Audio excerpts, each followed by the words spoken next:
My ex slept with the neighbor, my sister took her side, now I'm thriving, they want back. But I gave them an ending they never saw coming. I'm a 34-year-old male, and I never thought I'd be posting on Reddit about this crap, but here we are. I used to have what I thought was a pretty decent life, a decent job as a mechanic at a local garage, a rented house in an okay neighborhood, and a wife, I'll call her Jessica, that I'd been with since college. Nothing fancy, but it was stable, you know? I worked hard, paid the bills on time, and thought I was building something that would last. Jessica and I weren't perfect, but whose relationship is? We had our routines, our inside jokes, our plans for the future, or at least I thought we did. 2 years ago, my life basically exploded. I walked in on my wife Jessica screwing our neighbor in our bed. I'm not even making this up. I came home early from work because I wanted to surprise her for our anniversary. Guess the surprise was on me. I still remember the look on her face when she saw me standing in the doorway. Not even embarrassment, just annoyance that I'd interrupted. That's when I knew our 6-year marriage was actually dead long before I opened that bedroom door. The next few weeks were a blur of arguments, fake apologies, and me sleeping on my buddy Mike's couch while trying not to completely lose my mind. Jessica kept saying it was just a mistake and how we could work through this. But then I found texts going back months. This wasn't a one-time thing. She'd been cheating pretty much our entire marriage. The divorce was nasty as hell. She tried to take everything, including the car I'd bought before we even met. Her lawyer was this shark in a suit who kept looking at me like I was dirt.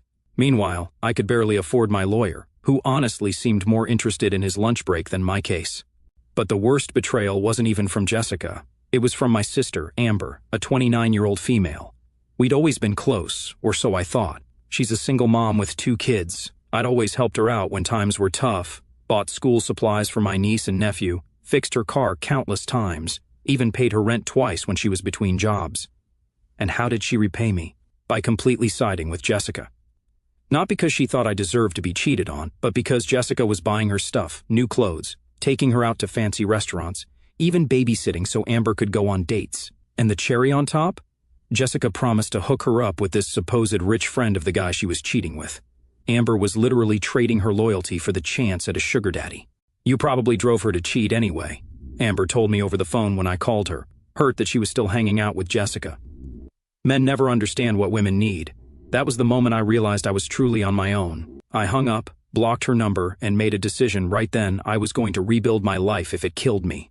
So I packed up the few things Jessica's lawyer let me keep and found the cheapest apartment I could.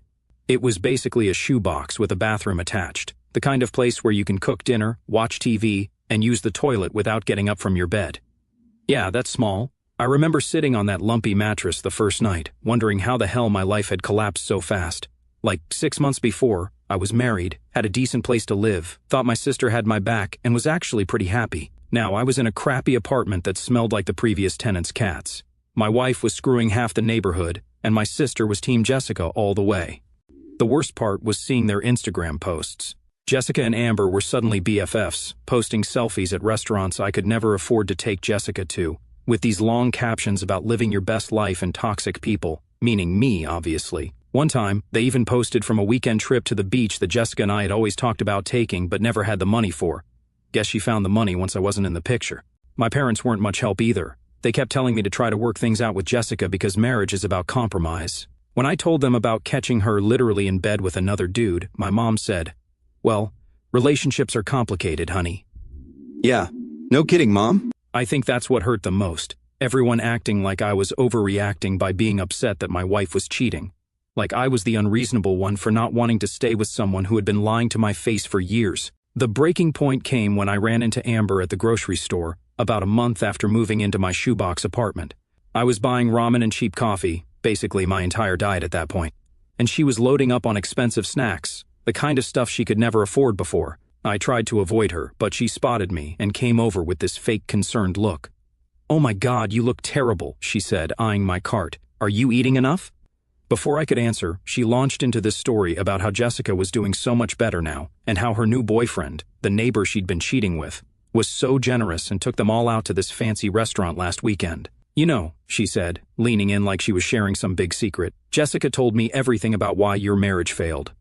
You really should have paid more attention to her needs." I just stared at her, not even knowing how to respond to that. My sister, who I'd helped raise after our dad left when she was 12, was standing in front of me, basically saying I deserved to be cheated on. Jessica's new boy might have a friend you'd like, she added with a smirk. Someone who can afford better groceries than this. She gestured at my cart. I left my groceries right there in the aisle and walked out. Didn't say a word to her, just turned around and left. That night, I made a plan.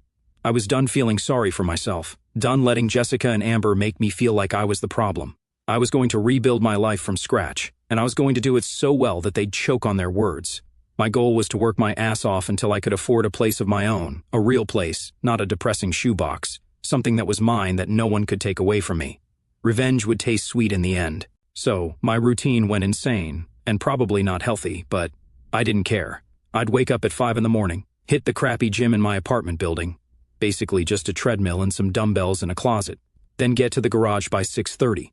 I'd work until 6 or 7 in the evening, sometimes later if we had emergency repairs. Then I'd grab some cheap takeout, go home and study until my eyes couldn't stay open anymore. Weekends weren't any better. I picked up side jobs fixing cars for cash, changed oil, replaced brake pads, swapped out alternators, basic stuff I could do in parking lots with minimal tools. It wasn't exactly legal, but it paid and I needed every dollar. The manager, I'll call him Rick, started giving me more responsibilities at the shop. First, it was just ordering parts and talking to customers. Then he let me handle the scheduling and some of the hiring. By month 6, I was basically running the place while he supervised, aka played solitaire in the back office. You know, he told me one day while we were locking up, I've owned this place for almost 30 years, never had someone work as hard as you do. What's driving you, kid? I thought about telling him the whole sad story, the cheating wife, the backstabbing sister, the whole mess, but instead I just said trying to buy a house. He nodded like that made perfect sense. Good goal. Nothing better than having your own place. No landlord to answer to, no worrying about rent going up. Smart move. That simple validation meant more to me than he probably realized. In a world where everyone seemed to think I was the bad guy for being upset about being cheated on, having someone just say good job was huge. The funny thing is, even though I was working nonstop, I started feeling better.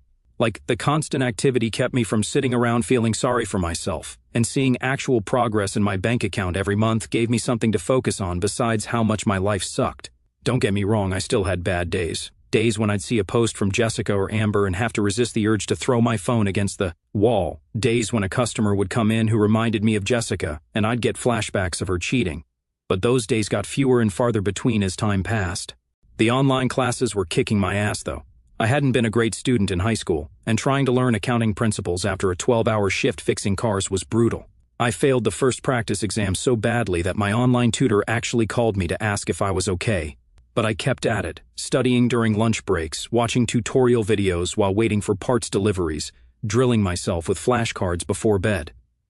Slowly, painfully, I started to get it, and the more I understood, the more I could see how Rick's business could be improved. He was still doing everything old school, paper invoices, no real inventory system, pricing based on gut feeling rather than actual costs. One night after closing, I showed him a spreadsheet I'd made analyzing the last 6 months of jobs. I'd broken down which services made the most profit, which customers were repeat business, which suppliers gave us the best deals. It was basic stuff I'd learned in my classes, but Rick looked at me like I'd just performed magic. "Where did you learn to do all this?" he asked, scrolling through my analysis. "Online classes," I said. "Been taking them at night." He gave me this long look, then said something that changed everything. "You know, I've been thinking about selling this place when I retire. Always figured I'd just close up shop, but you interested in buying me out someday?" I couldn't believe what I was hearing. Own the garage? Actually be my own boss? It seemed impossible. "I don't have that kind of money, Rick," I said. He waved his hand dismissively. "We could work something out. Payment plan, you taking over more and more while I phase out. I'd rather sell to someone who gives a damn than some corporation that'll fire everyone and jack up prices." It was the first time in ages that I felt like maybe things might work out. Not just getting by, but actually building something, having a future that I controlled. That night, I went home and added another goal to my list. Not just buy a house, but buy the garage too. It would take longer, require even more work. But the thought of owning my own business, being completely independent, was too good to pass up. About a year into my non-stop grind, things at the shop were going great. Rick had basically made me the manager, and our business was up 30% since I'd started running things. I was saving every penny that didn't go to rent or food. My social life was non-existent, but I didn't care. I had a plan. Then I started hearing whispers that things weren't so perfect in Jessica and Amberland. The guy Jessica had been cheating with? Yeah, he'd moved on to someone else barely 2 months after our divorce was final. Apparently, he wasn't interested in anything serious. And that rich sugar daddy Jessica had promised to introduce Amber to? Turned out he was just some broke dude pretending to be rich to get into clubs. When Amber finally met him, he tried to get her to pay for dinner. The shopping trips slowed down. The fancy vacations stopped. Jessica had blown through most of her divorce money trying to impress her new boyfriend, who'd now ditched her, and Amber, who did quit her steady job at the insurance office thinking she was about to land a rich guy, was struggling to find work again. I heard all this through Mike, who was still friends with Jessica's cousin. I didn't say anything when he told me, didn't laugh or say I told you so, just nodded and kept working on the transmission I was fixing. But inside, I'm not going to lie, it felt good to know karma was finally showing up. Rick noticed how much effort I was putting in and offered me a deal I never expected. He wanted to start the process of me buying him out of the business. "You're running it anyway," he said. "Might as well own it." We worked out a payment plan that would take years, but it was doable. Between that and my savings, I finally had enough for a down payment on a modest house in a decent neighborhood. Nothing fancy, but it would be mine. The day I signed the papers for the house, I immediately got a text from a number I didn't recognize. It was Amber. Somehow, she'd gotten a new phone and wanted to reconnect, said she missed her brother and how family should stick together. I didn't respond. I was too busy planning my move. Then, one Saturday, I was at the shop late, finishing up a complicated engine rebuild, when Rick came in. He usually didn't work weekends, so I was surprised to see him. "Don't you ever take a day off?" he asked, shaking his head. I shrugged, got nowhere else to be. He sat down on the stool next to my workbench. "Look, I've been meaning to talk to you about something. My wife and I are thinking about moving to Arizona. Her arthritis is getting worse, and the cold winters here aren't helping. Doctor says a warmer climate would be good for her." My heart sank.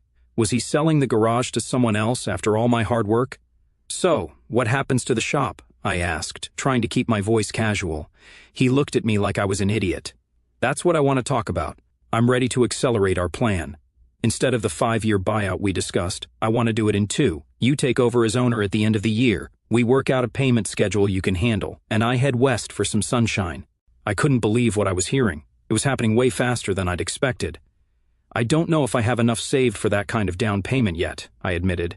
"I just put most of my savings toward the house." Rick waved his hand. "We'll figure it out. You've already increased business by 30%. The place is worth more with you running it anyway. Maybe we adjust the percentages a bit. You get a bigger cut of the profits now. But more of that goes toward your ownership stake." We spent the next hour working out the details. By the time he left, we had the outline of a deal that would make me the owner of Rick's auto repair by Christmas. It wasn't perfect. I'd be stretching myself financially for a couple of years. But it was doable. And the thought of owning my own business before I turned 35? That was worth the risk. As I was locking up the shop, my phone buzzed with another text from Amber. This one was less friendly than the first. "Seriously, you're just going to ignore me after everything I've done for you? Real mature, bro." I snorted. Everything she'd done for me?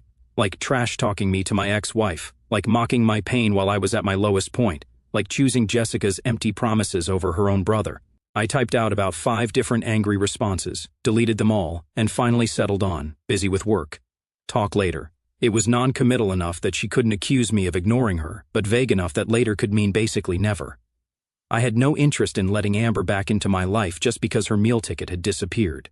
When I got home to my crappy apartment that night, I looked around at the packed boxes and cheap furniture and felt something I hadn't experienced in a long time: pride. In just a few days, I'd be moving into my own house. In a few months, I'd own my own business. And I'd done it all by myself while the people who were supposed to love me had been betting on my failure. And because nothing in this life is perfect, the next morning I got a call from the real estate agent. The seller was trying to back out, claiming they got a better offer. My stomach dropped, but the agent reassured me the contract was airtight. It would just delay closing by a couple of weeks while their lawyer set them straight. Annoying, but after the year I'd had, one more obstacle wasn't going to stop me. 3 days before I was set to move into my new place, there was a knock at my apartment door. I wasn't expecting anyone, and the few friends I had left knew I was busy packing. I opened the door to find Amber standing there, looking nothing like the confident woman who'd mocked me at the garage a year ago. Her hair was a mess, her clothes were wrinkled, and she had this desperate look on her face that I recognized. It was the same look she used to have before asking me for money. "Hey, stranger," she said, trying to sound casual. "Can I come in?" I didn't move from the doorway. What do you want, Amber? She forced a laugh. Can't a sister just visit her brother? It's been forever. Yeah, I said, crossing my arms. About a year since you came to the shop to brag about Jessica's diamond bracelet. Her fake smile dropped. Look, I made some mistakes, okay? I was stupid. Jessica fed me all these lies about you, and I believed her. I'm sorry. I laughed. Where's Jessica now? Still buying you stuff? Amber's eyes dropped to the floor. We're not really hanging out anymore. She's going through some stuff.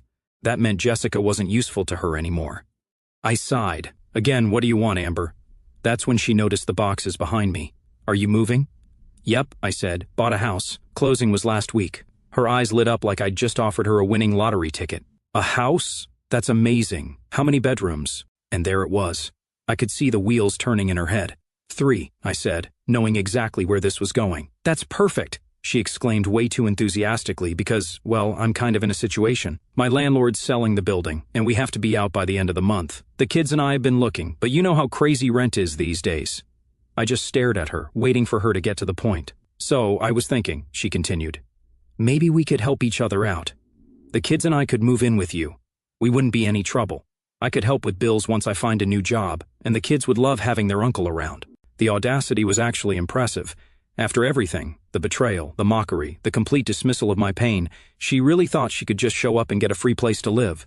No, I said simply. Her smile faltered. What do you mean, no? I mean, no, you can't live with me. Not now, not ever. She switched tactics immediately, her eyes welling up with tears. But the kids, they have nowhere to go. We might end up in a shelter. Is that what you want? Your own niece and nephew homeless because you're too selfish to help? That's when I lost it, not by yelling or slamming the door but by laughing. I couldn't help it, the sheer manipulation was so transparent. Where were you when Jessica was screwing around behind my back, I asked. Where were you when I was sleeping on Mike's couch? When I lost my house, my savings, my marriage? Oh, right, you were shopping with the woman who destroyed my life, laughing about what a loser I was. Her face went pale. That's not... I didn't mean... I started to close the door, but she stuck her foot in the way. Please, she begged, real desperation in her voice now. I have nowhere else to go. Mom and Dad won't help. Jessica's ghosting me. And my friends, they can't take us in. That sounds like a you problem, I said, echoing the exact words she'd said to me when I told her Jessica had taken most of our joint account before I could freeze it. I moved her foot and closed the door. For about 5 minutes, she stood out there, knocking and calling my name. I ignored her completely, going back to packing boxes like she wasn't even there. Eventually, she gave up and left. I thought that would be the end of it. I should have known better. The next day, my phone started blowing up with texts and calls, not just from Amber, but from my parents, too. Apparently, Amber had gone straight to them with some sob story about how I was refusing to help her and the kids in their time of need. My mom's voicemail was classic guilt trip material. I raised you better than this. Family helps family. I can't believe you would let your sister and those poor children suffer when you have a whole house to yourself. Never mind that my parents had barely reached out during my divorce. Never mind that they'd suggested I try to work things out with Jessica even after I told them about the cheating. Never mind that they'd done absolutely nothing to help me when I was the one in crisis. My dad's message was worse. Son, I'm disappointed in you. A man takes care of his family. Your sister needs help, and you're in a position to provide it. That's your responsibility as her brother. I hadn't heard from my dad in months, and this was what finally got him to call, telling me I wasn't being man enough because I wouldn't let my backstabbing sister move into the house I'd worked my ass off to buy. I didn't respond to any of them. Instead, I focused on finishing my packing and coordinating with the moving company. I had taken the day off from the garage specifically to get everything ready for the move, and I wasn't going to waste it dealing with family drama. Then came the text that really set me off. It was from Jessica. Yeah, my ex-wife, the woman who cheated on me for most of our marriage, thought she had the right to weigh in. I know we're not on the best terms, but I'm really worried about Amber and the kids. She says you bought a house with plenty of room but won't help them. That doesn't sound like the man I married. Please reconsider. The hypocrisy was so stunning I had to read it twice. I finally broke my silence with a single reply. The man you married no longer exists. You killed him. Do not contact me again. Then I blocked her number. By that evening, the messages from my family had taken on a more threatening tone. My mom was now saying she was going to have to get involved if I didn't do the right thing. My dad mentioned something about coming over to talk some sense into me. Amber had switched from begging to angry accusations about how I was showing my true colors, and always was the selfish one. I didn't care anymore. Let them come, let them threaten. I was done being the family doormat. The next morning, I woke up to a new voicemail from an unknown number. It was Jessica's mother, my former mother-in-law, telling me she was very disappointed in how I was treating Amber and that she had raised Jessica to believe family comes first. I nearly choked on my coffee. Yeah, Jessica really put family first when she was screwing the neighbor. I realized they were pulling out all the stops, contacting anyone they thought might have influence over me. It was pathetic and desperate, but also a little scary. How far were they willing to go? I decided to take some precautions. I called the real estate agent and asked if we could move up the closing date, explained that I had some family issues and needed to get into the house as soon as possible. She said she'd try, but no promises. Then I called Rick and explained the situation. He was surprisingly understanding, even offering to let me crash at his place if things got too intense with my family. I also called Mike, who had been my rock through the divorce. He immediately offered to come over and help me finish packing and to be there when I moved in case my family tried to show up and cause trouble. "Dude," he said, "they're only coming around now because you're doing well. Where were they when you were sleeping on my couch? Screw them." It felt good to have people in my corner, even if they weren't blood relatives. That afternoon, the real estate agent called with good news. We could close the next day. The seller had finally accepted that they couldn't back out, and all the paperwork was ready. I'd be able to move into my new house 48 hours earlier than planned. I didn't tell anyone in my family about the change in plans. Let them show up at my empty apartment. By then, I'd be safely in my new home with a security system installed and no forwarding address left behind. Moving day came, and I left my crappy apartment behind for good. My new house wasn't anything special by most people's standards, but to me, it was everything. I spent that first night sitting on my back porch with a cold soda, looking up at the stars, feeling like I could finally breathe again. And I did something I probably shouldn't have. I posted a few photos of my new place on Facebook. Nothing flashy, just a simple new chapter, new home post. I knew Amber would see it. I knew my parents would see it. Part of me wanted them to. The reactions were immediate. Friends I hadn't talked to in ages congratulated me. Guys from the shop liked the post. A few people from high school commented about how well I was doing. And then the private messages started. My dad, telling me how disappointed he was that I would flaunt my success while your sister struggles. My mom, saying I was being needlessly cruel. And Amber? She went nuclear. She posted this long, dramatic rant on her page about how money changes people. She didn't tag me, but everyone knew who she was talking about. I didn't engage with their drama. I focused on the garage. Business was booming, and Rick was talking about retiring earlier than planned. We were working out the details of me taking over completely within the next year. For the first time since finding Jessica with that guy, I was actually happy. Not just surviving, but thriving. And I'd done it all on my own. But of course, they couldn't just let me be. 3 days after I moved in, my mom called from a new number I hadn't blocked yet. I picked up without checking caller ID, thinking it might be a client from the garage. "Hello?" Finally, you answer. My mom's voice was that special mix of relief and accusation. "We've been trying to reach you for days." I sighed. "What do you want, Mom? What do I want? I want you to act like the son I raised. Your sister and those children are about to be homeless, and you're ignoring their calls while living in a big empty house all by yourself." I had to laugh at that. "Big empty house, Mom? It's a modest 3-bedroom in a middle-class neighborhood, and it's not empty. I live here." "You know what I mean," she snapped. "You have room. They need room. It's that simple." "Nothing's ever that simple," I said. Where was all this family concern when Jessica was cheating on me, when I was the one who lost everything? There was a pause on the line. Then, in a softer voice, she said, "That was different." "How? How was it different?" I demanded. "You're a man," she said, like that explained everything. "Men can take care of themselves. Amber has children." And there it was, the double standard that had defined my entire relationship with my family. I was expected to handle everything on my own, to sacrifice, to be the strong one. But Amber? She got endless excuses. "Mom," I said, keeping my voice calm, "I worked 80-hour weeks for 2 years to afford this house. I took online classes after 12-hour shifts at the garage. I lived in an apartment where the bathroom ceiling leaked when the upstairs neighbor took a shower. I did all that by myself, without help from anyone, especially not my family. So, no, Amber can't live with me. She made her choice when she sided with Jessica, and now she can deal with the consequences." "She made a mistake," my mom insisted. "People make mistakes." "Yeah, they do," I agreed, "and sometimes those mistakes have consequences that can't be fixed with a simple sorry.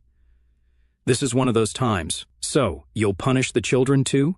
They didn't do anything wrong. It was a low blow, using my niece and nephew against me. I loved those kids, even though I hadn't seen them much since the divorce. But I knew what would happen if I let Amber move in. She'd never leave, and eventually, I'd end up supporting all 3 of them while she went back to her old ways. The kids have grandparents with a 4-bedroom house, I pointed out. Why aren't they moving in with you and Dad? Another telling pause. Your father and I are too old to have children running around. We need our peace and quiet. They wanted to use my house as a dumping ground for Amber's problems so they wouldn't have to deal with them. Well, I need my peace and quiet too, I said. After the past 2 years, I've earned it. This isn't over, my mom warned before hanging up. She was right about that, at least. It wasn't over, not by a long shot. The next day, I came home from work to find Amber's car parked in my driveway. She was sitting on my front porch with her kids, surrounded by suitcases and garbage bags full of clothes. What the hell is this? I asked as I got out of my truck. We got evicted, she said, loud enough for the neighbors to hear. We have nowhere else to go. The kids looked confused and tired. I felt bad for them, but this level of manipulation made my blood boil. So, you thought you'd just show up at my house with all your stuff without even asking? You wouldn't let your own niece and nephew be homeless, she said defiantly. She was trying to back me into a corner, using the kids as shields. It was a dirty move, but exactly what I'd expect from her. Get in your car and leave, I said firmly. Now. Or what, she challenged. You'll call the cops on your own sister with her kids right here? I took a deep breath. Amber, this isn't going to work. I'm not letting you guilt me into this. Take the kids to Mom and Dad's. They won't take us, she admitted. They said they're too old for kids. Then call Jessica, I suggested. You two were best friends, remember? Shopping buddies. She can put you up. Amber's face darkened. Jessica is... We're not really talking anymore. Shocking, I muttered. Look, I feel for the kids, I really do, but you can't stay here. You're a real piece of work, Amber spat, acting all high and mighty because you've got a house now. Newsflash, you're still the same loser Jessica cheated on. No wonder she couldn't stay faithful. Who would want to be with someone so selfish and cold? And just like that, any guilt I might have felt vanished. That was the real Amber, the one who had mocked my pain, who had chosen Jessica over her own brother, who was now trying to manipulate me using her children. Get off my property, I said coldly. Now or I really will call the cops. She must have seen something in my face that told her I meant it because she started gathering up her bags. Come on, kids, she said loudly. Your uncle doesn't want us. We'll figure something out on our own, like we always do. A week after Amber's little stunt on my porch, I thought things would finally settle down. I had my house, my business, my peace. But people like her and Jessica, they don't go down without one last desperate attempt. I knew better, so I took precautions. The morning after Amber's stunt, I went straight to the county clerk's office and filed for a no trespassing order against her. The process was easier than I expected. Turns out, when someone shows up with bags and kids trying to force their way into your home, that's actual grounds for concern. The police officer I spoke to said I had enough evidence to enforce it immediately. She also suggested installing cameras in case Amber tried anything again. So, that's exactly what I did. By noon, I had security cameras covering every inch of my property, with motion alerts sent straight to my phone. Let Amber try another sob story ambush. I'd have the cops at my doorstep before she could get comfortable. But then Jessica showed up out of nowhere. It was late, close to midnight, and I was just getting home from the garage. My porch light caught a figure sitting on my front steps, arms wrapped around herself. It took me a second, but when she looked up, I recognized her, Jessica. She looked terrible. Nothing like the put-together woman who used to flaunt new jewelry on Instagram while mocking me behind my back. Her hair was a mess, she had bags under her eyes, and she looked smaller somehow, like life had finally knocked her down a few pegs. Matt, she said, her voice weak. I didn't know where else to go. I laughed at the sheer audacity. Not my problem, I said, stepping around her to unlock my door. Please, she said, standing quickly, just talk to me. I sighed. Talk about what, Jessica? How you cheated on me for years? How you ran through the divorce money and got dumped? Or maybe how you encouraged my sister to turn against me? Pick one. She flinched, but I didn't feel bad, not even a little. I made mistakes, she whispered, swallowing hard. I was stupid. I thought... She stopped, rubbing her arms like she was trying to hold herself together. I thought I had everything figured out, but I didn't. He left me, Matt, just like that.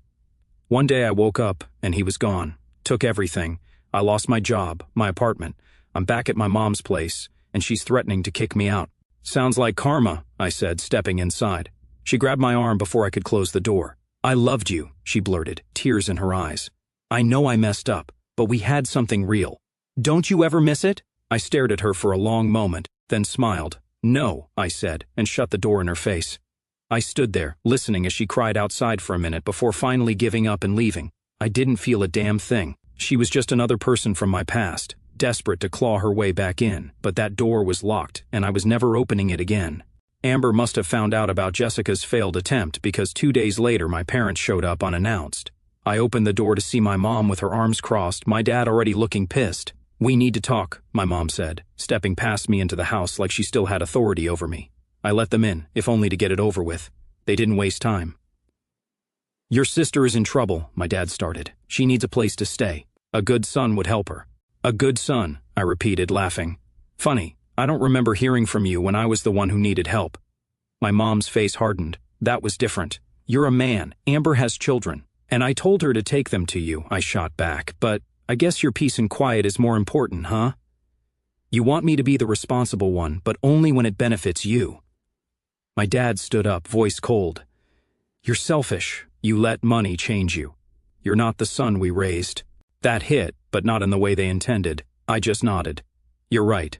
I'm not the son you raised. That guy would have let himself be guilted into taking care of a woman who betrayed him. That guy would have kept giving to people who never gave back. That guy would have let his family walk all over him." I looked them both in the eye. "But that guy's gone, and you should probably leave." My mom huffed, grabbing her purse. "You'll regret this." "Doubt it," I said, holding the door open. They left without another word. I closed the door behind them, locked it, and stood there for a second, taking it all in. I wasn't their son anymore. Good. I didn't need to be. I had a house, a business, a future. I'd built it all from scratch. And as I stood in my own home with nobody left to drag me down, I realized something. I'd never been freer in my entire life.